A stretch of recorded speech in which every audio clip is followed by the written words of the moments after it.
College Chimvids fan going live on YouTube. I have not posted any videos on Rescue 911, and because I don't have a tablet that records good videos, I'm using my iPhone, just as long as it records the full screen. Let's see. Okay, I'm in Tiki. See? Tiki Live. Go to DVR.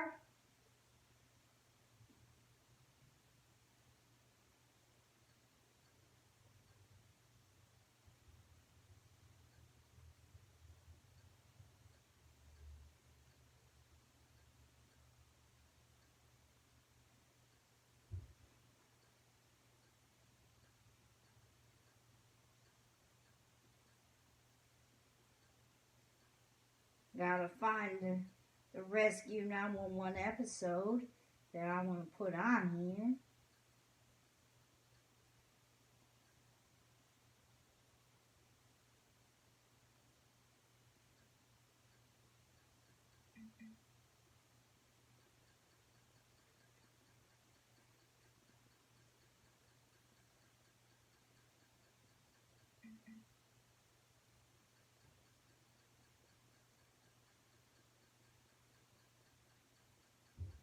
Gotta go to the ones that were taped in August, because those expire like in November.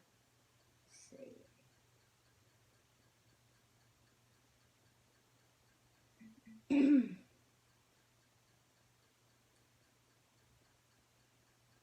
I have like 422 programs on my DVR.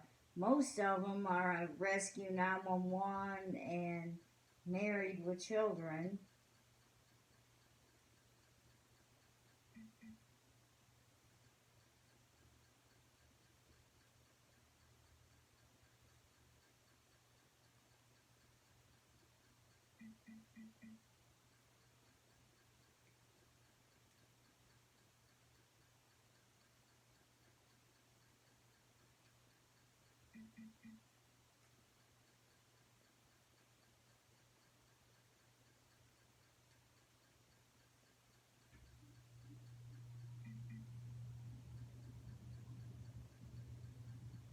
Oh, come on, come on, come on, come on. You gotta go to the ones that were recorded towards the end of August, because those will expire soon. Let's see.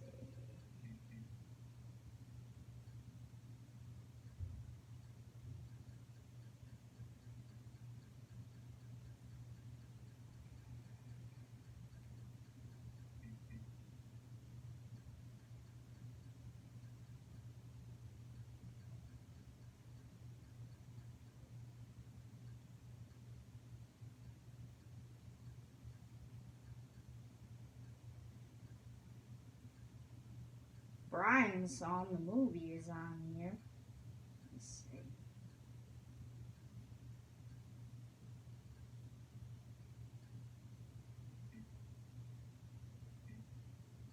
Okay. I'll go with Remarriage Rescue. Cop saves dog. They're very non-aggressive. Our main fear is that as a result of this, people will go. Volume 30.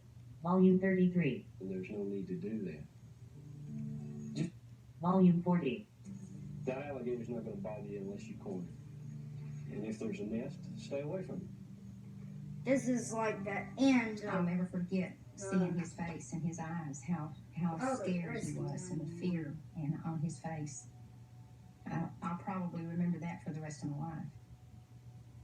I will never, ever in my whole life to get back in the river until I'm 38 and so.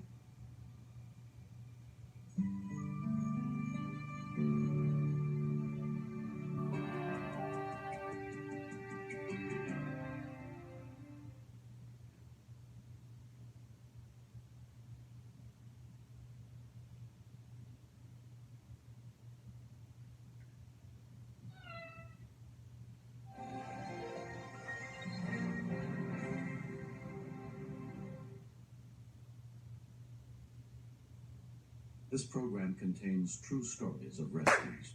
All of the 911 calls you will hear are real. Whenever possible, the actual people involved have helped us reconstruct the events as they happen.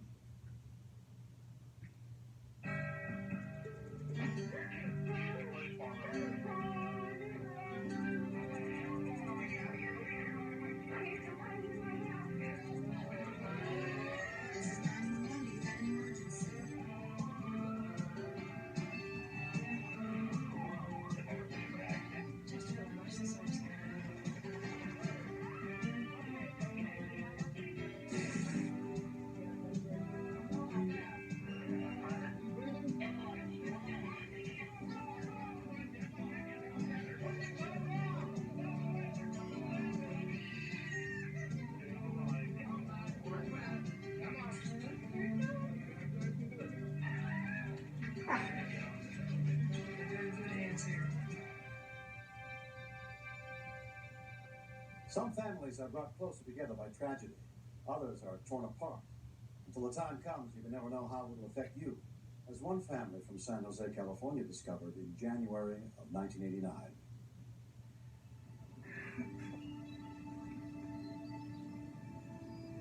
High above the city of San Jose, Sierra Road winds through the hills.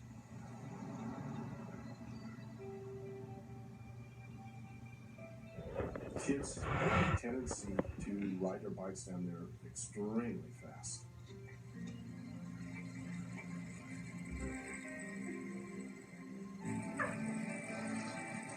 We like to reach the speeds going down 30, 40 miles an hour. When you're going that fast down the hill when you're on a bicycle that weighs only 5, 10 pounds, and a vehicle gets in front of you, there's just no way you're going to stop.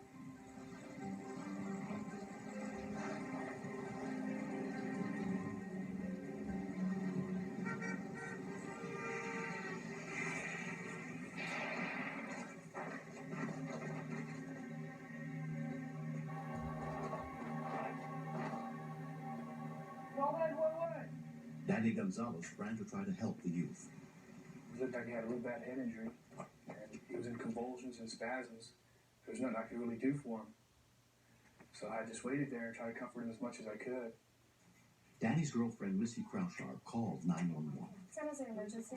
What are you reporting? Yeah, I have an emergency. There's this little boy who just fell off his bike. He looks pretty bad. San Jose Fire Department EMTs were immediately dispatched to the scene. We know right away that that's a downhill with a grade of about 40%, so we know it's going to be pretty bad, as most of them are usually when we get there. Al Castorina and his wife happened to be driving by. When we got to the bottom of the hill, we saw the commotion. The boy was laying on the side of the road, and my first reaction when I saw him was nobody touch him. Moving him in any way at all would be detrimental. Does anybody know who he is? No, I've never seen that. It was a real concern of mine that, who do we notify? Who do we tell? The first rescue workers arrived within 5 minutes. Upon arrival on the scene, I saw what was left of the bicycle, so we knew right away that it was a very serious injury. So we started getting the victim ready for when the paramedics arrived. Art Fisher, who lived nearby, had also come over to help. My heart just went out to this young man. It was probably the most darkest moment in his life. When the paramedics started getting there, there was a growing concern of who he was. He had no identification, no helmet, and nobody knew him. We just really felt very, very helpless. There was nothing anybody could do. EMT Ernie Colson could see the boy's head injuries were massive. When you see someone hurt this bad, they don't have a chance. So I more or less wrote the guy off. The critically injured youth was loaded into the ambulance and taken to the hospital without anyone knowing who he was. I have a son that's the same age, and you can see your own son. I never thought he'd make it to the hospital, and I thought this kid can be alive today if he was wearing a helmet. We were all powerless to do anything. If he was going to die, he was going to do it without anybody that knew him. He was going to do it alone. His parents were not going to be able to share that last moment with their child. Missy and other bystanders went door to door through the neighborhood, searching for someone who might know the injured youth. There was an accident Nobody knew or ever saw him before. The unidentified youth arrived at San Jose Medical Center, where he was treated by doctors, including trauma surgeon Jeff Gutman. When someone has a head injury, the brain is swollen, but there's nowhere for it to go. It's surrounded by a skull. It's the swelling that people die from in head injuries. The hospital needed to find out who the victim was. Trauma social worker Carmen Castillo was given the difficult task. I had contacted the missing persons information line, and I was informed at that time that there was no parents calling in, and we kept coming up with nothing. Time is critical. We have what we call the golden hour. It's the first hour after an injury. There are things we can do in that golden hour that can prevent permanent damage or death. Because the boy was a minor, they needed a legal consent in order to operate, but they couldn't find his parents. When we continued, he was always a very punctual son. Never stayed away from home when I didn't know where he was or when he was. Okay, I can fast forward through the commercials.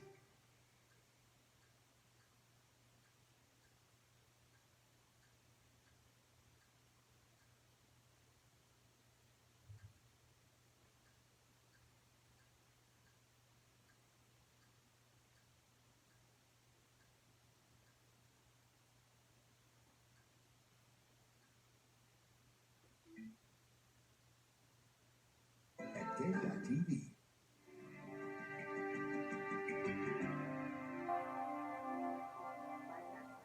When an unidentified youth suffered a serious head injury in a bicycle accident, his parents could not be located in time to give their consent for a critically needed operation.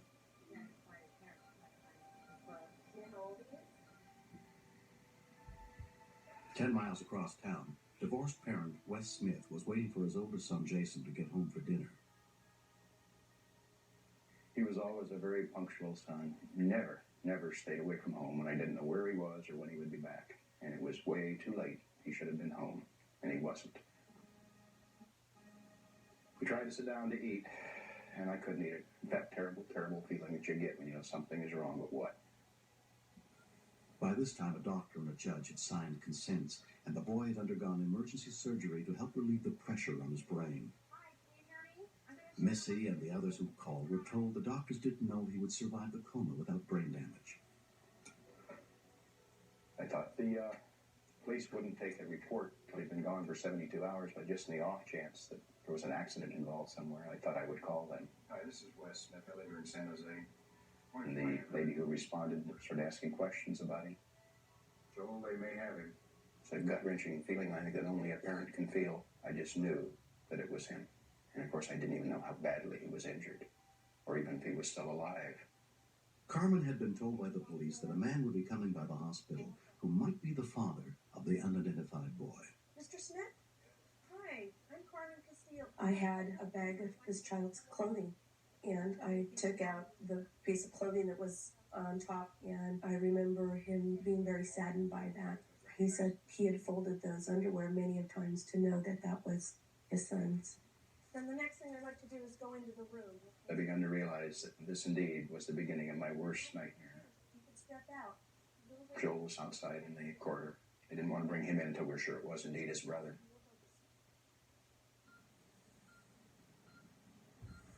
His head was completely shaven. He was all bloody on one side of his head, and he had tubes and probes and everything going, all parts of his body, and the monitor going, and a breather going, and you could hardly recognize him for what he was. It's okay to touch him. It's okay to talk with him. We don't know whether the patient can hear or not, but if there's any remote possibility that the patient's hearing, the parent's voice would be very soothing to him. Hi, son. It's your dad talking. How you doing, bud? I love you. Holding his hand was probably one of the hardest things I had to do. I wanted to, and I've always held his hand. But that hand was not his hand. It was like holding a dead person's hand. There was no life to it, no warmth, just a cold lump. And we stood there looking at him for the longest time, and I was thinking I wish I could have told him that I loved him more.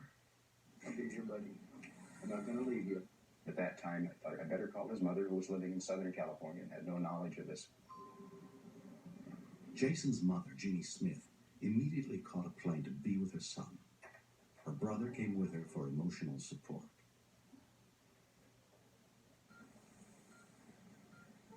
Nothing could have prepared me for the sight of my precious son laying there so close to death. And the only thing that I could think of was, he's not going to make it through the night. On that first 72 hours, it's difficult to give a good prognosis on what's going to come out. But in my heart of hearts, I did not think Jason would survive. The first thing that Wes and I talked about was that if Jason should die, we wanted to donate parts of his body. We felt that if he did not live, that we certainly wanted somebody else to be able to live because of Jason. I didn't have any feeling I could do anything at all for him other than to hold his hand and tell him that I loved him and stand by him. And we did that for night after night and day after day.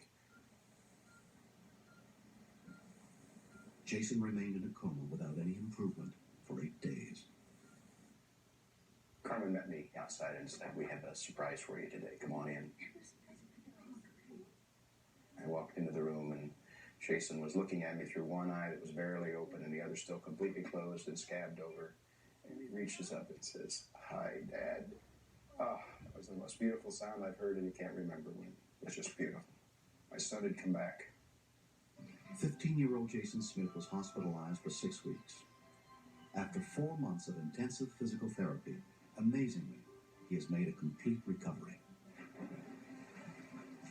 I was very surprised that strangers could care about me that much. They tended to me in my hour of need when I came to a bouncing buddy stop on Sierra Road, and I appreciate them for saving my life more than words could ever express.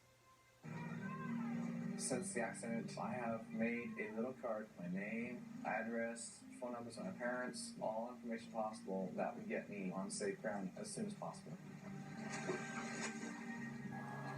It was such a joy to this mom's heart to see our son returning to us again. And the more that we were together, the more I realized this is my place, to be with my husband, to be with my sons. After 8 years of separation, Wes and Jeannie Smith were remarried on November 17th, 1990. I was the one that brought up the subject. I didn't want to be without my family anymore, so I decided to take the big plunge and ask Wes if he was still interested in remarriage. And of course he was. Both boys really enjoy the fact that we are family once again. Joel just beams and he'll shove us together. Give her a hug. Give her a hug, Dad. You can't have one, Dad. Oh, that's right. What I learned from this whole experience is that life is so precious. Your children are precious to you. You need to take every moment that you can and let them know how much you love them. There's never a night that we don't kiss and hug each other goodnight. There's never a morning that we don't kiss and say hello in the morning. And this is the whole family, not just a part of it. Yeah. That's it. Next. The dog collapsed. My worst fear came true, and I knew at that point that I probably was going to lose him.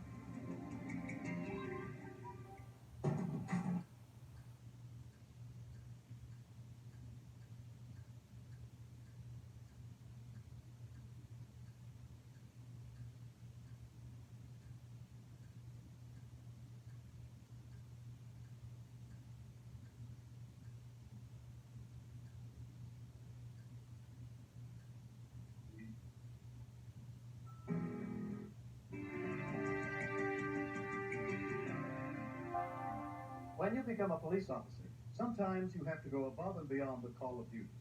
But Officer Mike Fusco never imagined how far he might have to go to try and save a life until the morning of December 14th, 1989.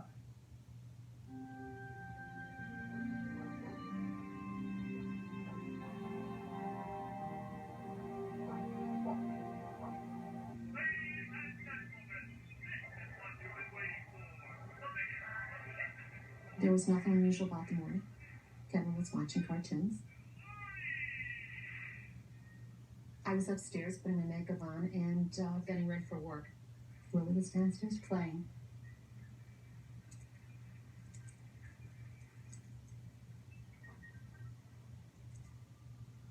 That was his claim to fame. He just loved to play ball.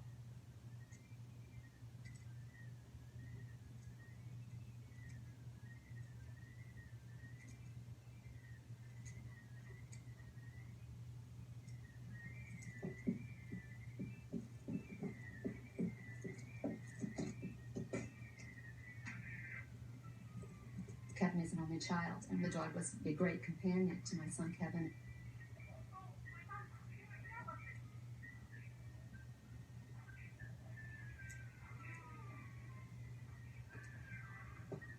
I wasn't paying attention. I was watching cartoons.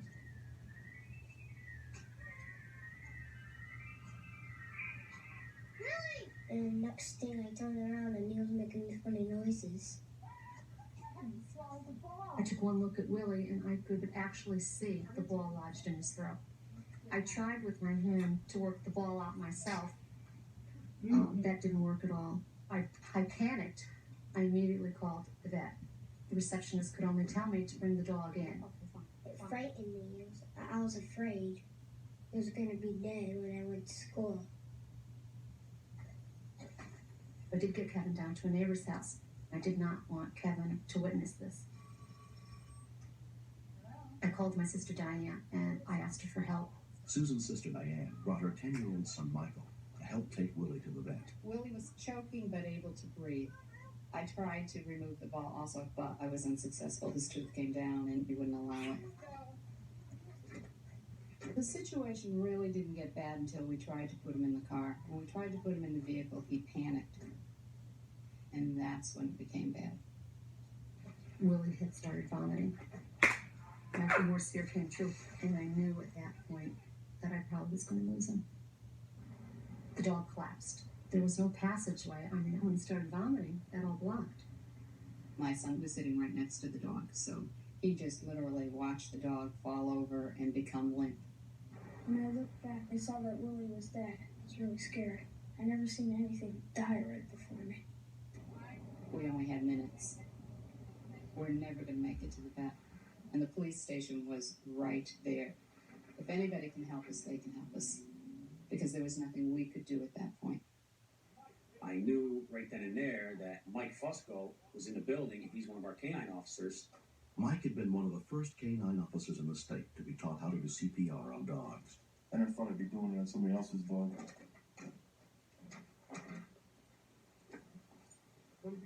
He checked for a heartbeat. There's no heartbeat. He wasn't getting any air into him. I could see the ball lodge way down his throat. So I reached down, pulled the ball out, clamped his mouth together, and started breathing into his nose. For every couple breaths, I started doing some chest compressions. Come on, buddy. Come on. I don't have any. Nothing at all, Mike. Nothing. I'm just thinking to myself, there's just no way this is going to work. This dog's dead. I just got to keep doing it. It's just before Christmas time. It's kind of sad, especially for the kid. Come on, buddy. Breathe. I really loved the dog very much. I mean, we were going to lose part of the family, which was a hard thing to deal with. I guess a minute and a half, 2 minutes went by, and I thought to myself a couple times whether or not I should stop. John and Mike, they were rooting for this dog to come back to life, and it keeps you going. Because, you know, how far can I carry this? I love dogs. I felt that I had to keep going. Keep going, and, you know, I got to bring this dog back. Wait a minute, right? All of a sudden. Not a heartbeat, but it's sporadic. Hands up, really? Really, sure? Okay. Okay, we got a heartbeat. Okay, he's starting to breathe. Yep. He's starting to breathe. He's opening his mouth. He's got his eyes open. He's breathing. He's breathing. Good boy. Good boy. He came back like all of a sudden. He just sparked right up. I mean, he opened up his eyes and took a big gasp of air and started breathing. I couldn't believe it. You could tell he was still dazed. We were ready to put him into the back of the squad car. We had thrown a blanket on him, and he just wanted to start running around. I don't think anyone was more amazed than me. Just never thought it would happen. They rushed Willie to the vet, where he was examined and found to be suffering no ill effects from his accident.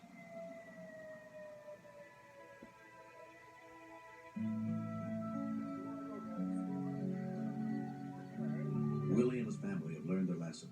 Now he's only allowed to play with tennis balls, which are too large for him to swallow.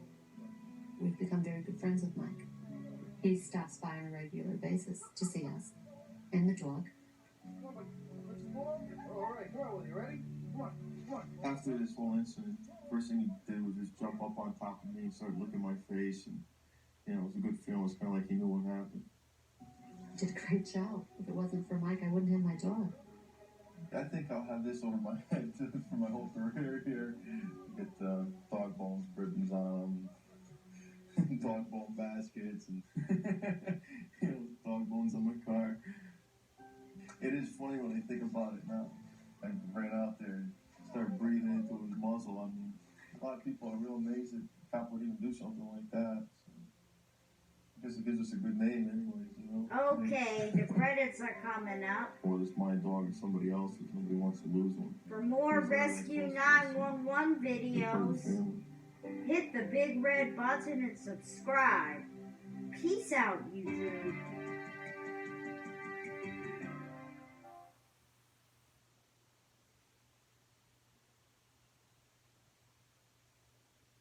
Arnold Shapiro Productions, MTN. There, it's 3:09 now. Got my Roku stick on.